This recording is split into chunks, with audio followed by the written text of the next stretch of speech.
I'm going to start by outlining the framework within which we can discuss the environment.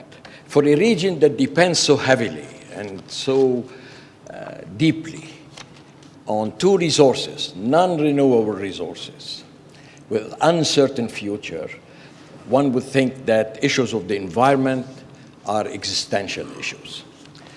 The region depends very heavily for its income and the budgets on the extensive and rich resources of oil and gas, and that generous and rich resource endowment is intertwined and coupled with very scarce and major shortages of water. And the two are not independent. In many respects, water and energy are in nexus, and there are many and very extensive intertwined interdependencies between the two. So much so that in some respects, some people said that Japan is now a riparian, because if water in the upper Gulf, Shatt al-Arab, is limited, major tankers are not able to access Iraqi-Iranian oil, and in this respect, to a great extent, Japan has become a riparian. In many respects, too, these two resources are so much uncertain and shared, and that shared nature is creating quite a bit of complications. 85% of the resources in the Arab world, the water, are shared resources over which no one country is able to exercise full and exclusive control. The future is very uncertain of either. Water scarcity is increasing and becoming more critical. Oil is of uncertain future, and given the environmental impacts of this oil, there are now fears and concerns that this oil might end up with having very major, massive, stranded assets and resources. Water and oil is no longer a commodity. In many respects, they are assets of the society, and scarcity prices should apply here. You can't find the cost or marginal cost as a determinant of the price. It's now that limited amount of resources generates risk premiums and scarcity premiums that elevate these prices to much higher levels than the cost of production. Let me talk about some of the issues of climate and the new normal in this. As you can see now, world temperature are expected to rise between 1.1 degrees centigrade and 6.4. The range is wide, and there is now increasing concern that it's more likely that these are going to be between 2 and 4, and even 2 is now considered to be critically low. Sea level rise is expected to be in the order of about 18 to 59 centimeters by 2100, and some people consider this to be conservative, and that some of these sea level rise might come much earlier than the 2100. And the single most important determinant is basically and fundamentally the thermal expansion of the oceans, and this being now the single most important significant contributor to the rise in the sea level. There is more than 90% confidence level that there will be more frequent warm spells, heat waves, and heavy rainfalls.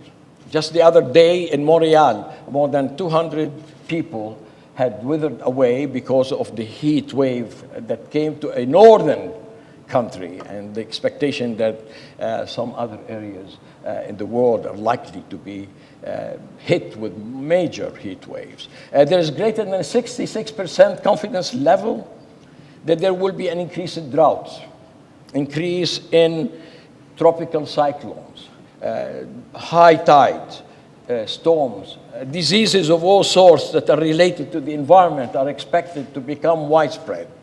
and that most of these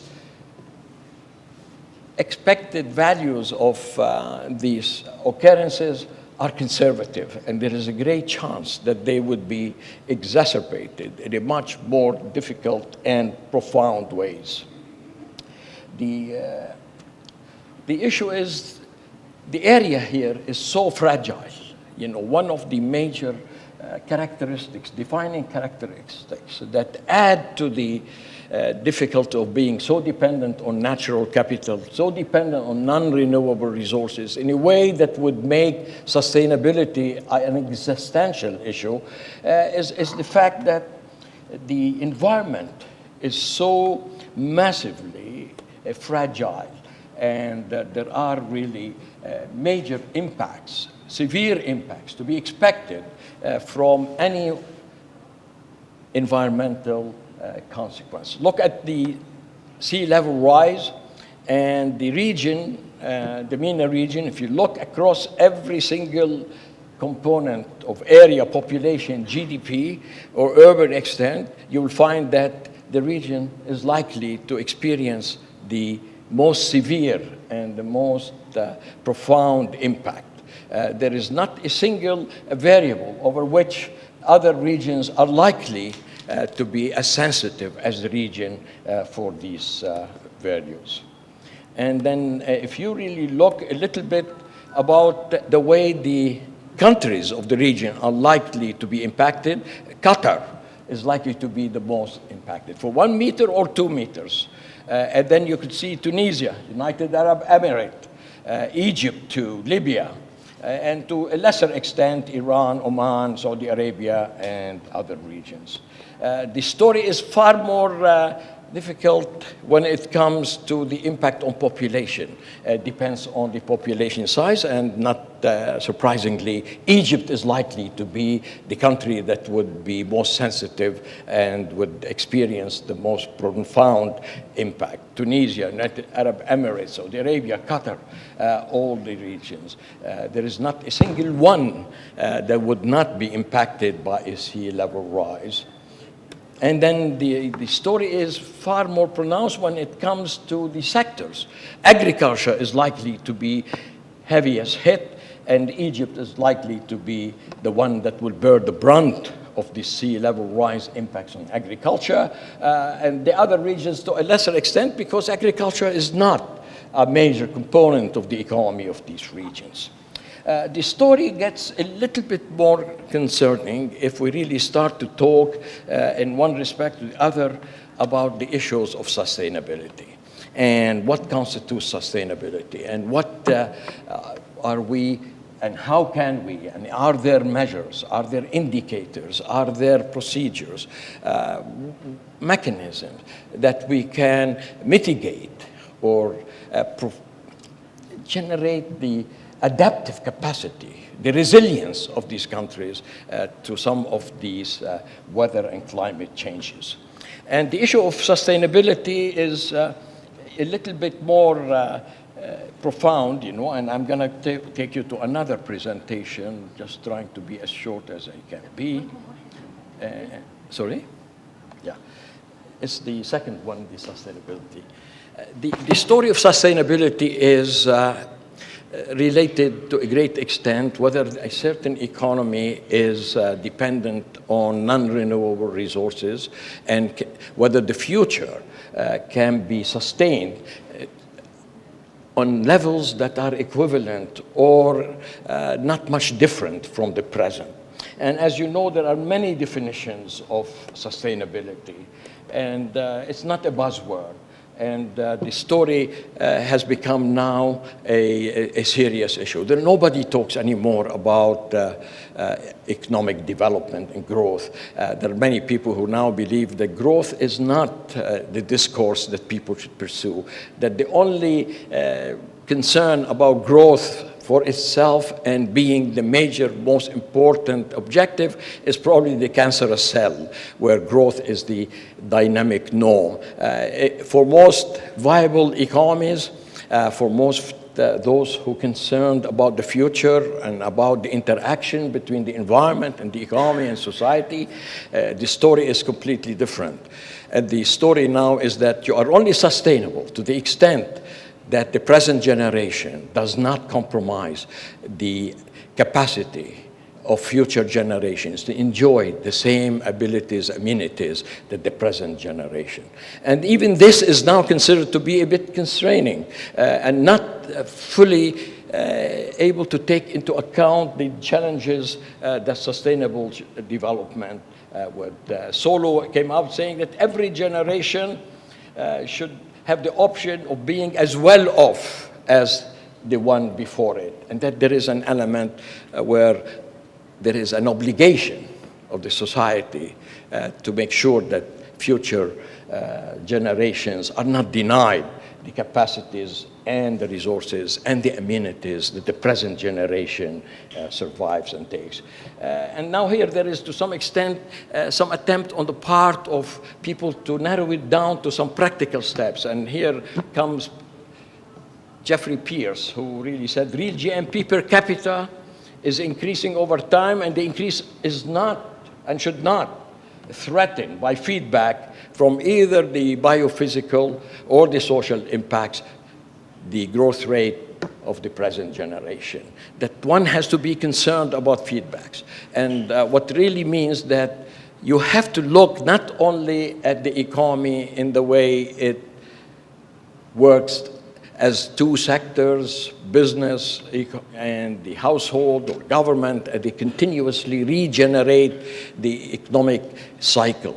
That there are some relationships between the economy and the biosphere, the physical environment, and that these relationships that had in the past been neglected or not taken as seriously should increasingly become more important and in many respects more governing the way we operate the system. As you can see, and I'll go a little bit quickly through some of these things, the economy needs resources.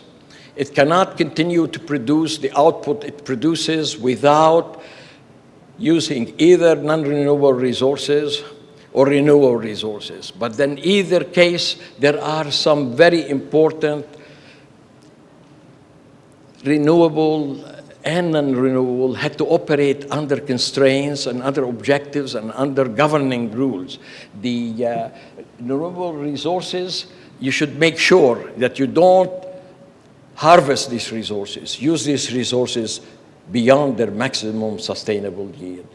In Canada, a country that's rich in resources, we lost a complete fishery because the rate at which the society was harvesting this fish ultimately eliminated the whole cod fishery over which and on which many large segments of the population depended. So there is this very important issue is never to harvest the renewable resources at rates that would threaten and exceed the maximum sustainable rate.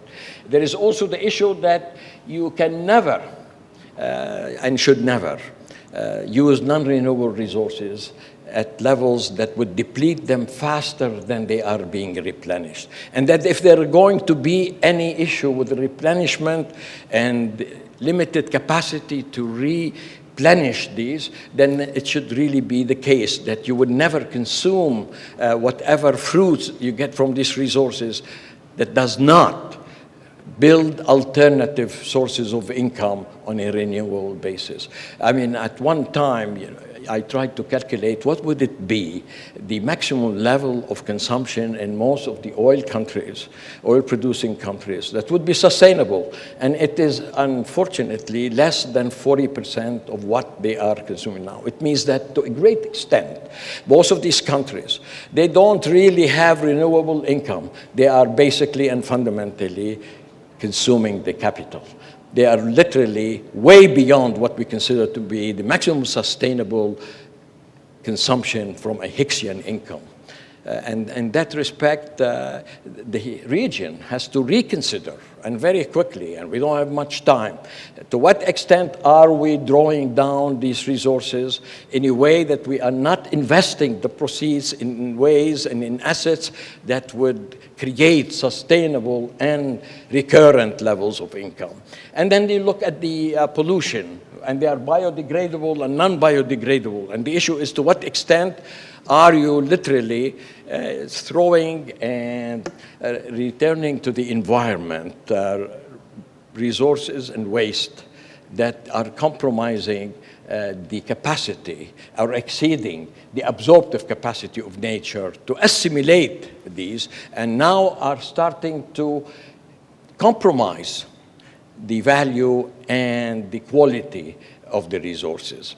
And there is, as you can tell, lots of issues. I mean, economists were known as the dismal science. I mean, and the issue is not new. At one time, Robert Malthus, as you know, talked about the fact that population growth may exceed the capacity of the economy to produce food, and that this is going to ultimately be corrected by famines and pestilence and things. William Jevons was not much different, and as you know, the Club of Rome came out and saying that we might be growing at rates at which the goods that could come from the society may be exceeded and may be overridden by the amount of bad things that we produce, and that the growth rate that could really be exponential or even quadratic, but ultimately must be below the level of the bads that we produce. There's some people really saying, but that's not really the issue that we should be concerned about. And I've written on this. We made, two of my colleagues and I, we tried in many respects to see what's the difference between strong sustainability and weak sustainability. Weak sustainability conditions are premised and predicated on the presumption that we are always, especially if there is a crisis, we can always invent, we can always generate the technologies and the procedures that would allow us to reconcile our growth with the limited resources, and that the substitutions would ultimately help us overcome whatever difficulty that could come from the stories. But we're getting to the point, and some people are thinking that this naivete about our ability always to create the technologies that would allow us to deal with scarcity are a little bit exaggerated, and that it's premised on a very weak assumption that everything is substitutable. You could substitute things. Yeah, in the past we substituted, oil from animals by hydrocarbon, and that within oil we don't need to use it. Now we can use wind, we can use solar, that there are always almost unlimited abilities and capacities and alternatives that we could always draw on it. But many people are beginning to wonder that there must be, and there is, a situation here. There are some resources that are not substitutable. Water is one of them. And then I remember Herman Daly, one of the great minds that have contributed to the debate about the economy, environment, by suggesting that in the ultimate situation, yes, we have a huge economy that will be dependent on a very small amount of water that would ultimately break down. That to a great extent, that naivete, that optimism, that feeling that we can always find substitutes and that we can depend on technology to absolve us of the responsibility to become more conscious about conservation and about the limits that we have to deal with. And one of the sustainability challenges is to what extent can we reorganize our economic system in a way that we take into account all the environmental impacts, all the social impacts, so there is no longer an economy working or operating independent of the law of conservation of matter, and that there are limits to our ability to absorb resources or to find replenishment for these resources as they are drawn down, and that the real major element of research here is the extent to which we can integrate, we can mainstream the environment as part of any economic discourse, and that the real element of sustainability is the extent to which we can couple, we can integrate, we can reconcile, and bring together concerns about the environment as we're talking about the economy. The other aspect, and this is also becoming quite important, is that to think of these resources as assets.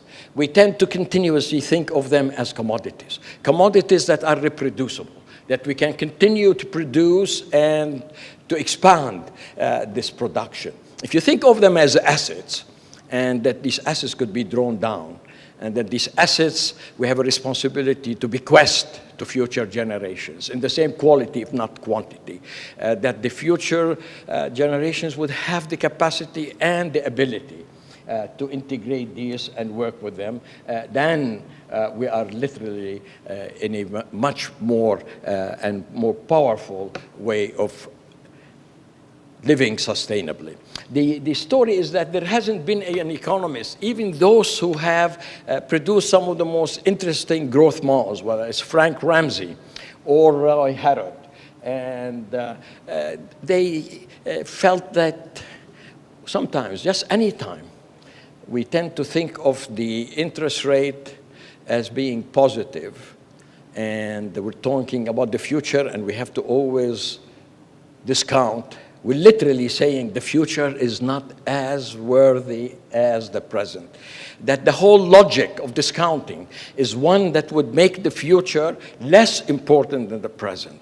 And that itself is a major one. You know, Frank Ramsey had come with the golden age at which the growth rate per capita is exactly equal to the interest rate as the golden age. I mean, to some extent, any time we tend to think of the future to be less important. Maybe financially these are different issues, but when it comes to the environment and the economy, discounting is literally a problematic thing. There is the other thing, and one that we would like to tender as a possible way of bringing in the environment concern into the logic of the economic system. One is accounting. That today we should not be speaking about the GDP. Anytime you talk about GDP, real GDP, per capita GDP, if you really don't talk about green GDP, you're basically undermining the capacity of the generations to come to benefit and to survive. Not only to benefit, but to survive as being an extension one. And the green GDP is the GDP that you have minus all the natural resources, things you borrow from the environment. I mean, you should really think accounting says that anything we take from the environment, something we borrow, we have to return. And if you bring these environmental resources into the picture, then you basically, anytime you produce using them, if you exhaust any part of them, just as you use depreciation to go from gross GDP to net GDP, you should really take depletion of natural resources and any compromise of environmental resources as a charge against the output. So depletion now should be twinned with depreciation in any accounting. And it's very interesting that if you really were to calculate the green GDP for most of the countries, you'll find them to be far smaller than the GDPs we have. And this automatically would put you in a discourse, in an attitude, where you take the environment to be something valuable. There is something that I am part of, and it's very interesting, and it's happening everywhere, and it's a global thing. It's called the global footprint accounting. What we do is we look at every single economy and look at the amount of carbon this economy produces and look and ask what would it take to absorb this carbon. And a very simple calculation. Look, take a tree. Every tree would absorb a certain amount of carbon. How many trees would you have to grow? How much land would you have to devote to the production of these trees that will absorb the carbon that comes out? By the way, for this generation, at the current levels, we need 2 planets to become sustainable. And we only have one. Maybe we should go to the moon, but maybe it's not as easy. But the story is we are literally on an unsustainable course. And that these calculations, and we're hoping that we'll get ERF to be part of that global network, and we start calculating what would it take in this region to absorb all the carbon we produce. I mean, if we want to really start talking about all the carbon that's embedded in the oil that we sell, we're doomed. But the story is we need to bring some of these accounting measures, whether it's the green GDP or the carbon footprint, they just give you at least some quantitative gauges, indicators that would tell you how unsustainable and what is the really damage you're creating to the environment. And there is the other one that is becoming now a common term, genuine savings, where you take the savings and you deduct from these savings the depletion, because this is something you're losing.